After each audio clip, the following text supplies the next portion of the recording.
जय हिंद दोस्तों, आप लोगों को हमारे यूट्यूब चैनल में स्वागत है। दोस्तों, आप लोगों को लूसेंट के ऑब्जेक्टिव बुक का जो है टेस्ट सीरीज चल रहा है। तो दोस्तों, आज हम लेकर के आए हैं रसायन विज्ञान में जो है रेडियो जो है धार्मिकता जो है चैप्टर यानी रेडियो एक्टिविटी। दोस्तों, लूसेंट में जितना भी जो है रेडियो जो है एक्टिविटी से जो है प्रश्न दिया हुआ है वो सारा प्रश्न हम लेकर के आए हैं। ऐसा यूट्यूब पर पहली बार हो रहा है कि चैप्टर वाइज जो है लूसेंट का जो है आपको जो है प्रैक्टिस सेट कराया जा रहा है। तो दोस्तों, आप लोग जो है वीडियो को ध्यानपूर्वक देखिएगा और जो है याद कीजिएगा और साथ ही साथ मिलाइएगा कि हमारा कितना जो है प्रश्न सही हो रहा है। तो दोस्तों, चलिए जो है वीडियो को स्टार्ट करते हैं। तो आज का जो पहला क्वेश्चन है, देखिए रेडियो सक्रियता चैप्टर है और रेडियो सक्रियता चैप्टर का जो है पहला क्वेश्चन है कि रेडियो जो है धर्मिता की खोज किसने की थी। तो रेडियो धर्मिता की खोज जो है हेनरी बैक्यूरेल ने किया था। ऑप्शन बी सही हो जाएगा। अगला नंबर क्वेश्चन है कि रेडियो सक्रियता किसका गुण है। तो रेडियो जो सक्रियता है वह नाभिक का गुण है। ऑप्शन डी जो है सही हो जाएगा। अगला नंबर क्वेश्चन है कि रेडियो जो है रेडियो सक्रिय परिवर्तन में भाग लेता है। तो रेडियो सक्रिय परिवर्तन में जो है परमाणु का नाभिक भाग लेता है। ऑप्शन सी सही हो जाएगा। अगला नंबर क्वेश्चन है कि किसी जो है परमाणु के अस्थायी नाभिक में प्रोटॉन की जो संख्या होती है वह न्यूट्रॉन की संख्या से कम होता है। ऑप्शन सी सही हो जाएगा। अगला नंबर क्वेश्चन है कि रेडियो जो है धर्मिता का यूनिट क्या है। इसका जो है इकाई पूछ रहा है। तो रेडियो धर्मिता का यूनिट जो है क्यूरी होता है। ऑप्शन डी सही हो जाएगा। दोस्तों, आप लोग जो है ध्यानपूर्वक जो है याद कीजिएगा, इससे प्रश्न 1 अंक का पूछा जाता है एग्जाम में। अगला नंबर क्वेश्चन है रेडियो धर्मिता तत्व किसका उत्सर्जन करते हैं। तो रेडियो धर्मिता तत्व जो अल्फा, बीटा और गामा किरण का उत्सर्जन करते हैं। ऑप्शन बी सही है। अगला नंबर क्वेश्चन है कि अल्फा और बीटा किरणों की खोज किसने की थी। तो अल्फा और बीटा किरण की खोज रदरफोर्ड किए थे। ऑप्शन सी सही है। अगला नंबर क्वेश्चन है कि किस वैज्ञानिक ने गामा किरणों की खोज की थी। तो गामा किरण की खोज जो है विलार्ड नामक वैज्ञानिक ने किया था। विलार्ड ऑप्शन ए सही हो जाएगा। अगला नंबर क्वेश्चन है निम्न में कौन जो है रेडियो सक्रिय किरण हीलियम जो है नाभिक के समकक्ष होता है। तो अल्फा जो किरण जो होता है वह हीलियम नाभिक के समकक्ष होता है। ऑप्शन ए सही है। अगला नंबर क्वेश्चन है कि नाभिक से निकलने वाले जो है विकिरणों में किसकी वेधन क्षमता सर्वाधिक होती है। तो सबसे ज़्यादा वेधन क्षमता होती है गामा किरण की। ऑप्शन सी सही है। अगला नंबर क्वेश्चन है कि अल्फा कितने है। तो अल्फा किरण जो है हीलियम प्लस प्लस आयन होता है। ऑप्शन बी सही है। अगला नंबर क्वेश्चन है अल्फा किरणों पर उपस्थित आवेश है। तो अल्फा किरण पर जो है 2 जो है इकाई धन आवेश होता है। ऑप्शन ए सही है। अगला है बीटा किरणें बनी होती है। तो बीटा किरणें जो है एक जो है ऋण आवेशित कणों से बना होता है। ऑप्शन बी सही हो जाएगा। दोस्तों, अगला नंबर क्वेश्चन है कि निम्न में से किसके उत्सर्जन से समभारी का निर्माण होता है। तो समभारिक में क्या होता है कि भार बराबर रहता है लेकिन परमाणु संख्या चेंज रहता है।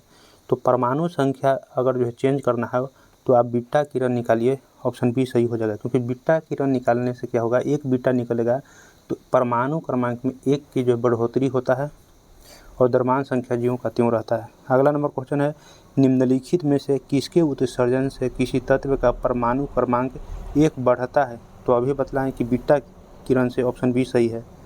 अगला नंबर है निम्नलिखित में से किसमें ऋणात्मक आवेश होता है।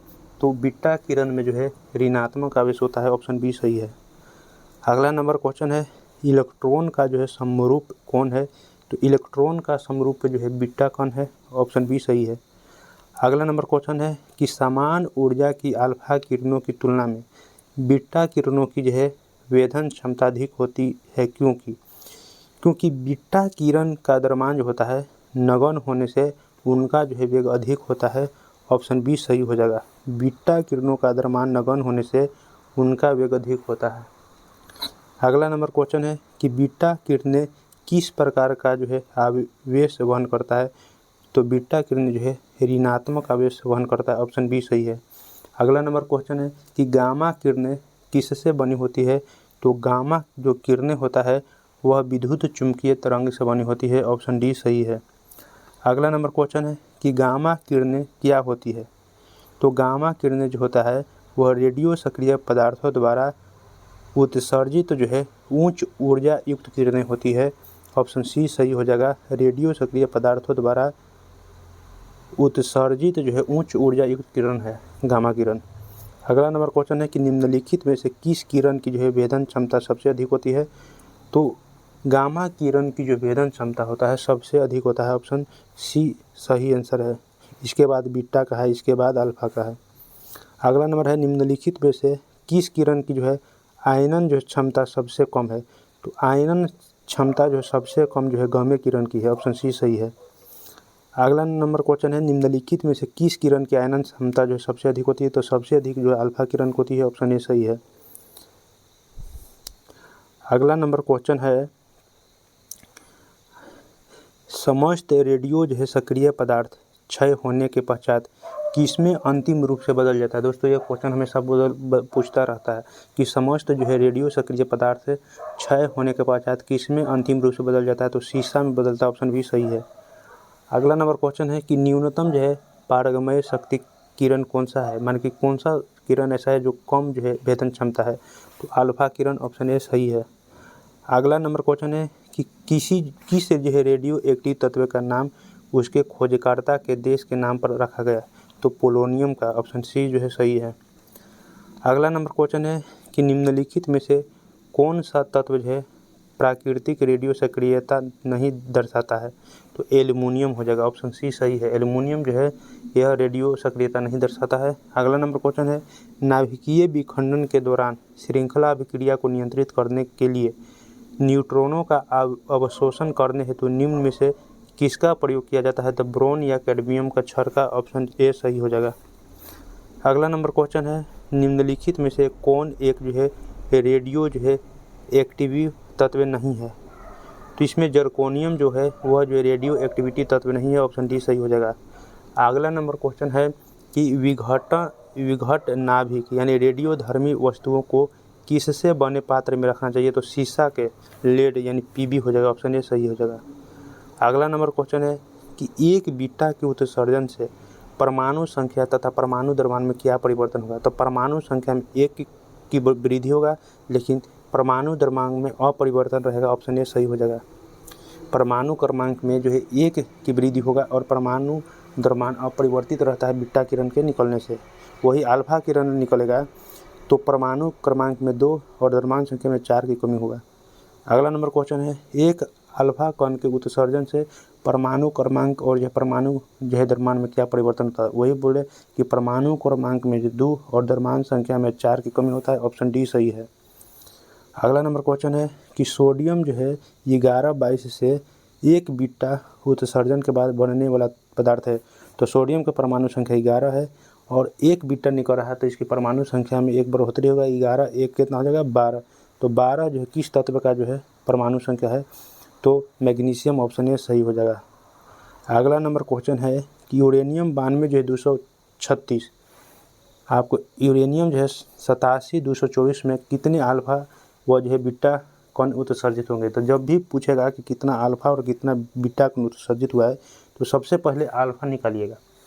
तो अल्फा कैसे निकालेंगे, क्योंकि एक अल्फा निकलने से परमाणु संख्या में 2 और द्रव्यमान संख्या में 4 की कमी होती है।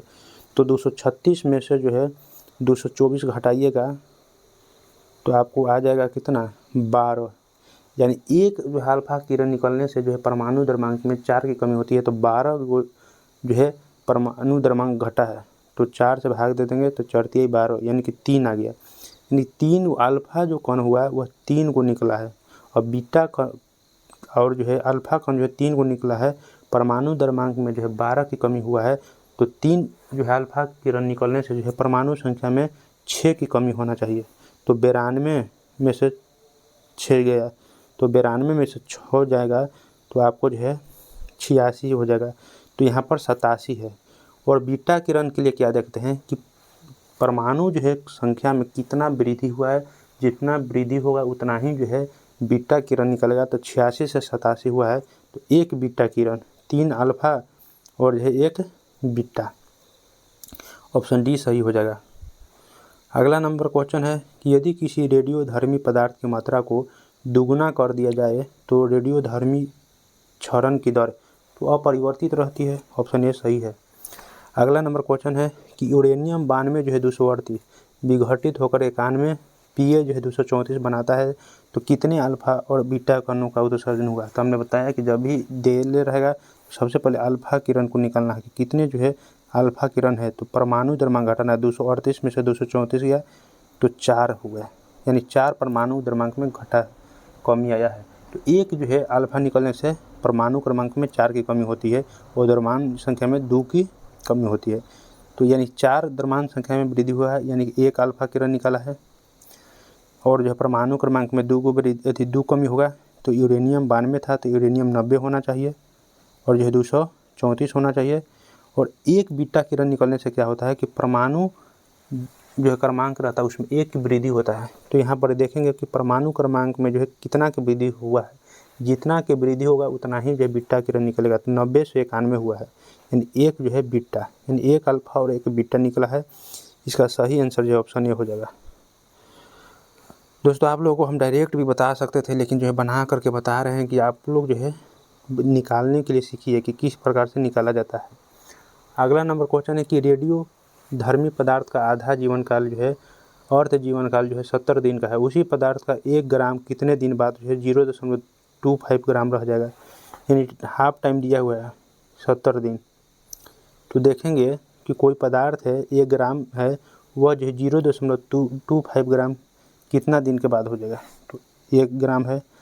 अगला जो है अर्ध जीवन काल में जो अपना आधा हो जाएगा, आधा माने 0.5 हो जाएगा। अगला में 1/4 हो जाएगा, 1/4 को ही 0.25 कहते हैं। तो कितना अर्धकाल लगा था, 1 2 अर्धकाल लगा। तो अर्धकाल का आयु दिया है 70, तो 2 से एकरा में गुना कर देंगे, 7 दूनी 14, 140 दिन। ऑप्शन ए सही हो जाएगा।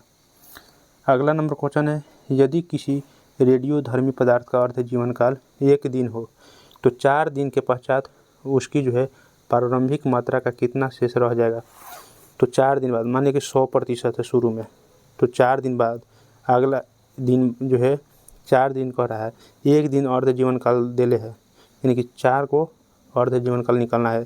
तो पहला निकालेंगे तो 50% हो जाएगा, अगला में 25% हो जाएगा, इसके अगला में सारे जो है 12% हो जाएगा।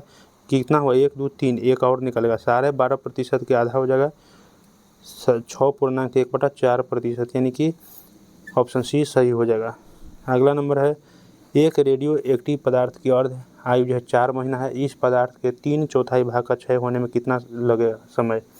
तो कोई पदार्थ है 3 भाग, उसका 3/4 कह रहा है, तो पहला जो है अर्धकाल में जो है अपना आधा होगा, अगला जो है अर्धकाल में इसका आधा हो जाएगा, यानी कितना जो है अर्धकाल लगा, तो 1 1 2, तो 4 में 2 से गुना करेंगे तो 4 दूनी 8 महीना लगेगा।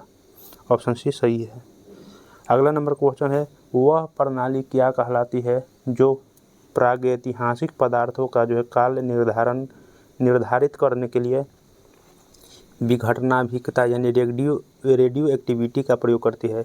तो कार्बन काल निर्धारण कहते हैं। ऑप्शन सी सही है। अगला नंबर क्वेश्चन है कि पृथ्वी की आयु का आकलन किया जाता है। तो पृथ्वी की जो है आयु का आकलन जो है यूरेनियम डेटिंग से करते हैं। ऑप्शन ए सही है।